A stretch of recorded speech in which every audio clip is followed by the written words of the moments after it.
Hello and welcome to my top 30 albums of the year. Really excited for this list. Worked really hard on it. The rules are really simple. Just 30 albums that I really enjoyed. No duplicate artists, just to keep things interesting. And I'm going to start it off with Deerhoof with Actually You Can. It's a great indie math rock noise pop album. Has some like Latin flair to it. They take a very vivid and clean approach to this album, which I think is very different from them. And some of it kind of comes off as a bit inconsistent. Some songs are a bit forgettable, but there are still many highlights, and I really enjoyed it.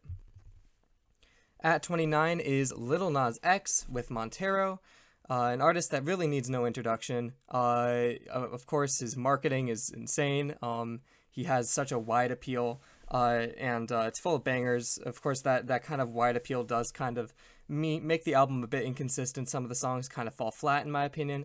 But I mean, you can't deny the incredible bangers like Montero and Industry Baby and Life After Salem. Some great cuts on it. Next is Japanese Breakfast with Jubilee, which is a great pop album, a huge emotional switch up for the band who is led by Michelle Zauner, who actually also released a memoir this year, which is really great. The band is known for these kind of more sad songs, more depressing songs, more emotional songs, and this album is a very happy album. It definitely puts a smile on my face every time I hear it, and I'm glad it was actually pretty successful.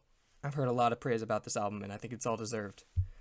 Next is James Blake with Friends That Break Your Heart, one of the only albums that kind of explores heartbreak in a platonic sense, talking about friendships and how they dissolve, kind of some sense of betrayal. I really love the themes that he explores on this one, and of course his production is as killer as always and as creative as ever, and he even has a song featuring Jid, which is great.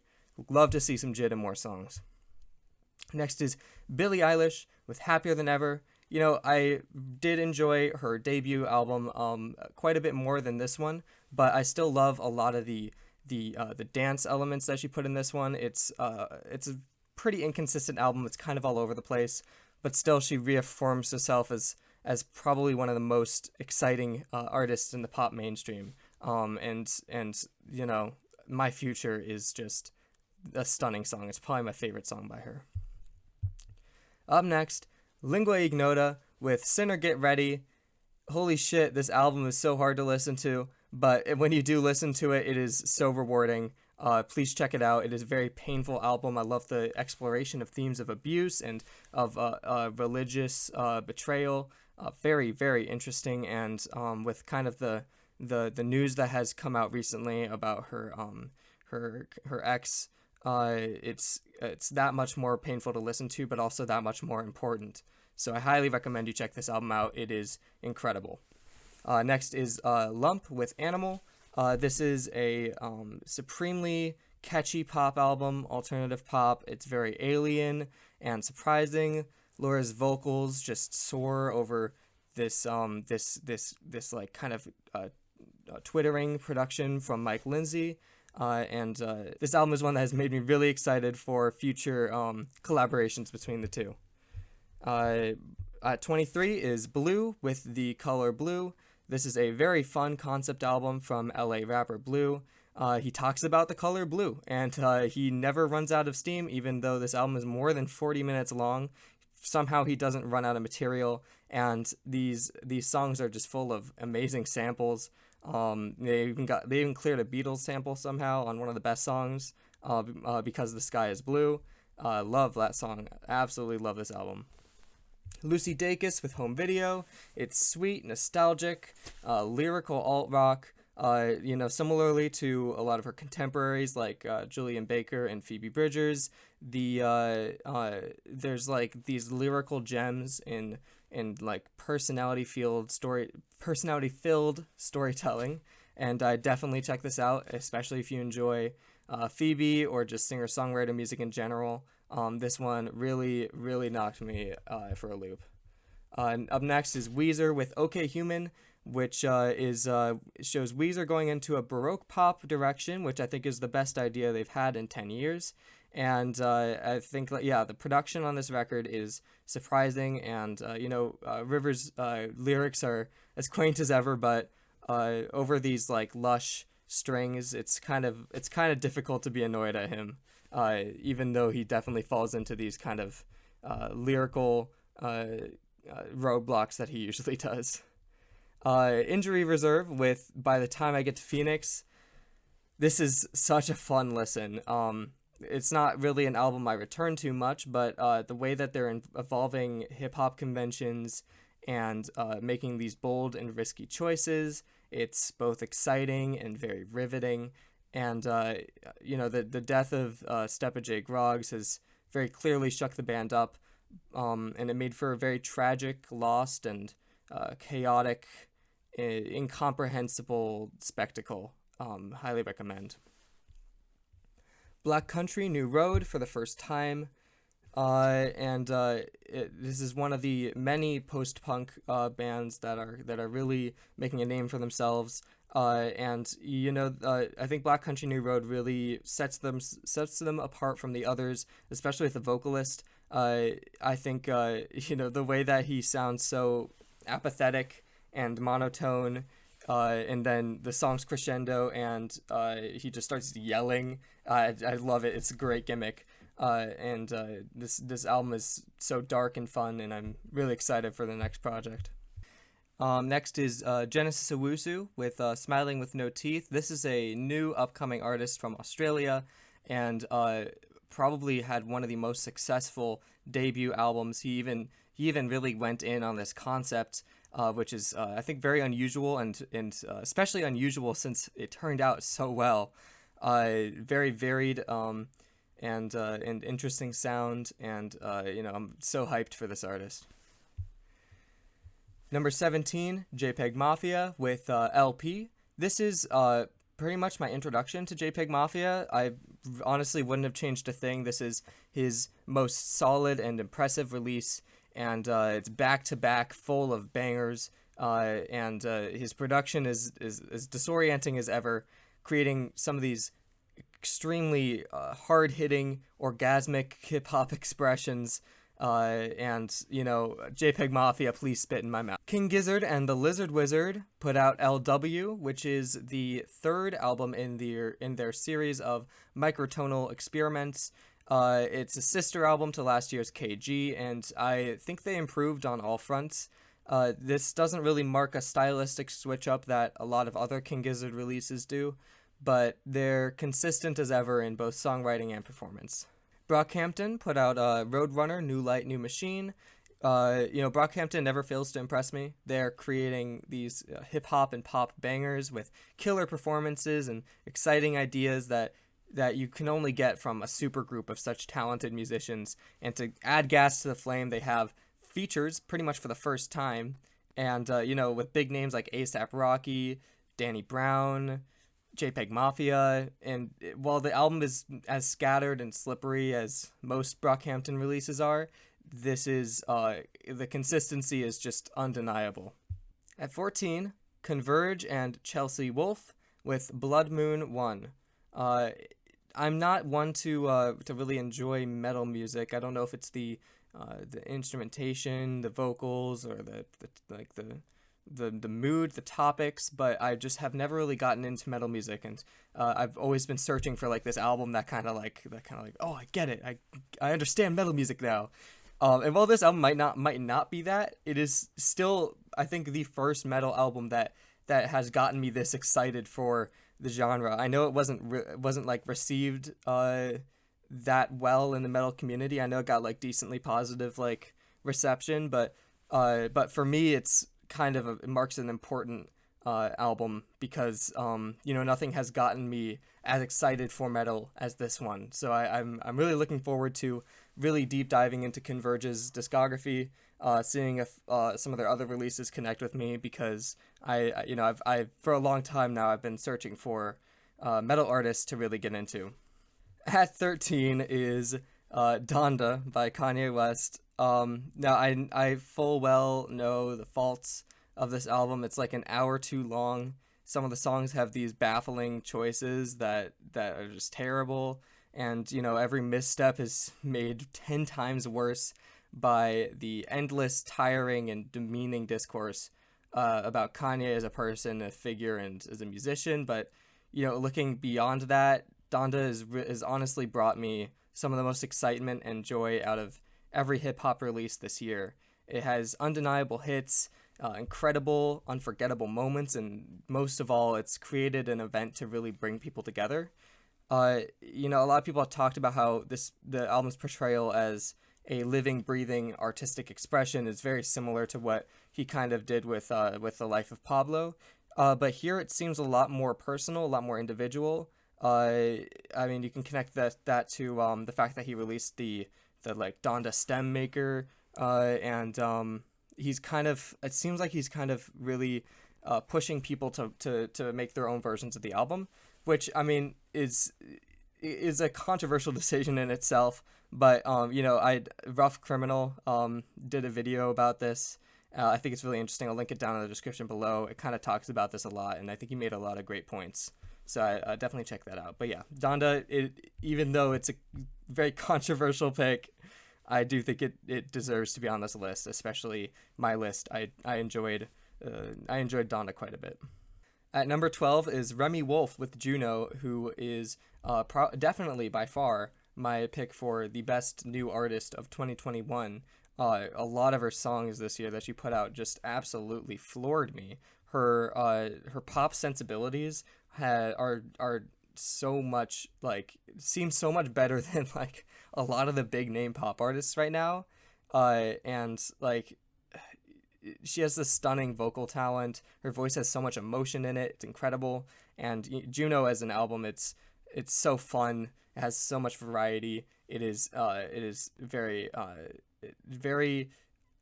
it's not afraid to experiment when it wants to, and there's a lot of passion in it, and I really appreciate Remi Wolf, and extremely excited to see what direction she goes from here. I wonder, I'm interested to see if she takes the kind of psychedelic elements in her music, if she kind of increases that, or if she goes into more of a hip hop direction. I don't know. I feel like she could do anything, and it would just amaze me.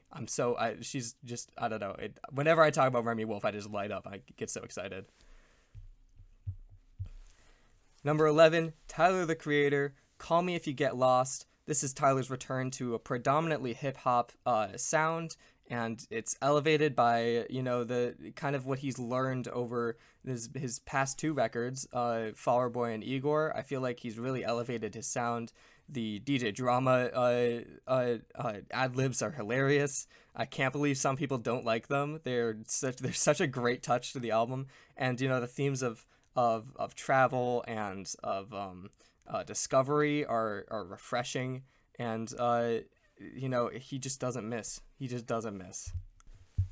Now getting into the top 10 albums of the year, starting it off with Promises by Floating Points, Pharaoh Sanders, and the London Symphony Orchestra.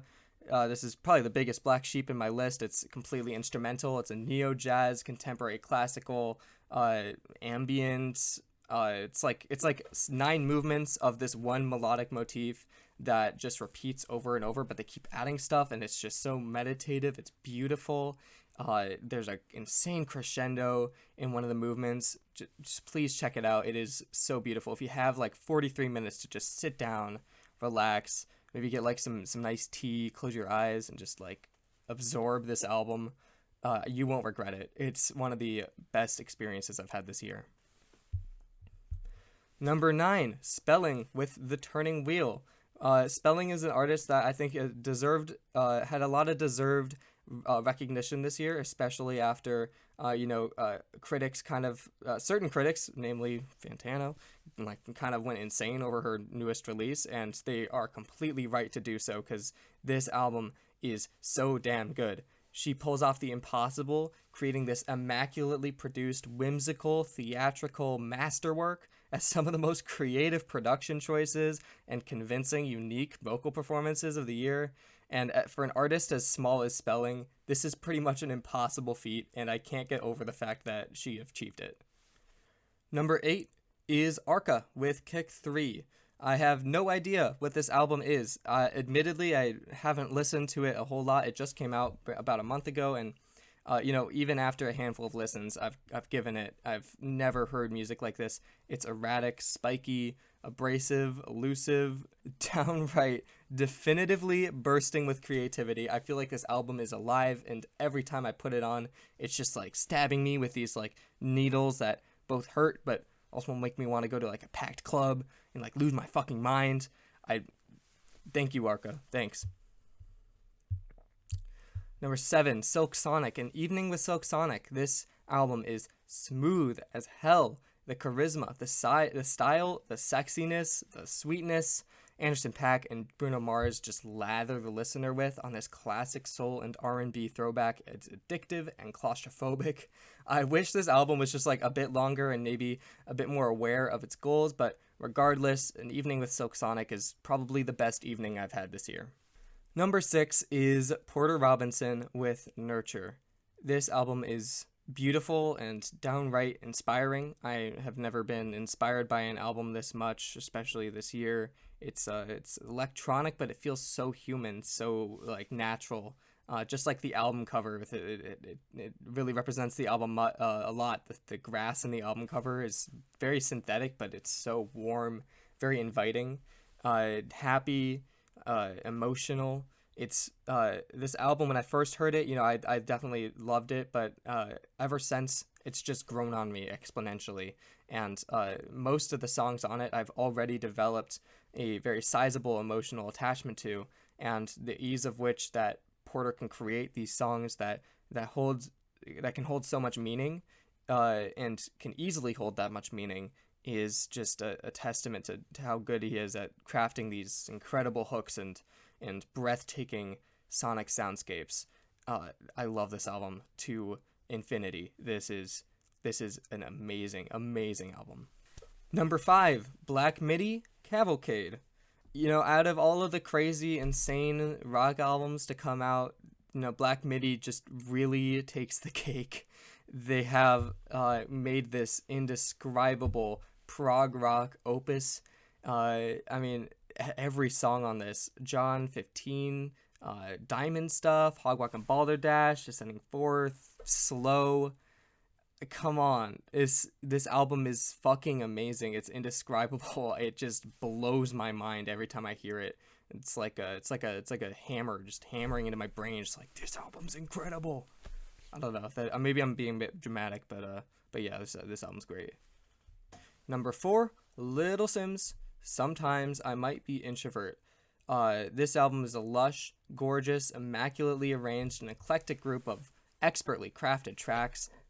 They deep dive into Sim's past, her experience in the industry, her personality, and it paints this detailed, flawed, and realistic and relatable portrait of one of the most forward-thinking and fresh artists in hip-hop. It's bold, diverse, lyrically stunning, and inventive. No hip-hop album this year has stopped me in my tracks like this one. Top 3 time, starting with St. Vincent, Daddy's Home. This album has been, near the top of my list ever since it came out, and I still can't get enough of it. It's bathed in classy 70s soul and rock aesthetics with psychedelic, reality-bending vocal filters, instrumentation, and lyrics. I'm still processing what Annie Clark is expressing on this record, and even tracks that I thought were duds at first, like the awkward and cheesy My Baby Wants a Baby, have really grown on me. And as I've come to understand what Annie Clark is really trying to do with this record. Also, shout out to Jack Antonoff, who has produced some of the most memorable albums this year, and not really kind of knocked it out of the park with this one. Number 2 is A Beginner's Mind by Sufjan Stevens and Angelo De Agostini.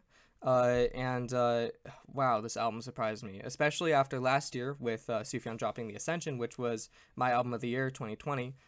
Absolutely love that album. I did not expect this kind of side project to be really on that level. And I think it is on that level, maybe even more than The Ascension. It's beautiful. He returns to his folk singer-songwriter roots, and you know, his team up with Angelo De Augustine, their voices sound so nice together, and apparently they both wrote this album in a cabin in upstate New York, and just like watched a bunch of movies and then wrote songs inspired by the movies. And I just really wish I was there to see this process, because it sounds so cool, and obviously the album did turn out incredible. I just love the concept on this thing, and how it sounds like a tribute to a lot of important films, and you know, it just turned out so perfect. And finally, my number one album of the year is Magdalena Bay with Mercurial World. Out of all of the albums to come out this year, none of them have surprised me to this extent. I did not have my eyes on this album at all. I heard the singles to it, kind of brushed them off. And when it came out, I just put it on just to try it out. And, you know, instantly I was just like enveloped in this nostalgic, like melancholic softness that Magdalena Bay just like really oozes out of this music. It's so immaculately produced. Their respect and understanding of pop's history, synth pop's history, how to craft an incredible hook, how to craft a vibe, how to craft a concept. The whole cult thing that's going on is like so unsettling with this record. The website is just a fever dream. And you know, ever since I first listened to it, I just can't get enough of it. I keep looping it. I keep listening to this damn album. It's my most listened to album. It's not even close. It's just like such an addicting experience. And you know, I fully bow down to the cult of Magdalena Bay, because no one has put an album this year that's this insanely consistent and perfect, and it's their debut album.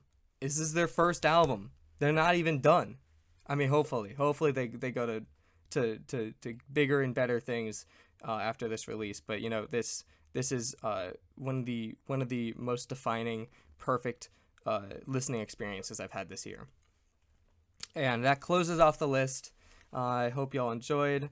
I hope y'all got some recommendations out of this. I hope my passion for these records was conveyed. I know sometimes I went on these weird tangents that did not make any sense. But yeah, thank you so much for watching. If you want to subscribe, that's a good way to find the rest of my content in the future. You could also follow my Twitch page. I go live pretty much every Monday and Friday near evening around that time. And you can also follow my Twitter, and all the links to this stuff is in the description, as well as all the albums I talked about and the links to the Spotify links to those, all in the description. Thank you so much for listening to me rant about something I'm very passionate about. You know, I listen to so much music, so you rest assured this is the best of the best, at least in my opinion. And again, if anything I talked about sounded remotely interesting, feel free to check it out. Please check it out. Please put in the comments what you thought about it. Also, if you think an album is missing that I didn't cover, put it in the comments. Yell about it at me. Bully me for it. I will read it. I will feel sad, but I'll respect your opinion. I'll respect your opinion. And you know, thanks for watching.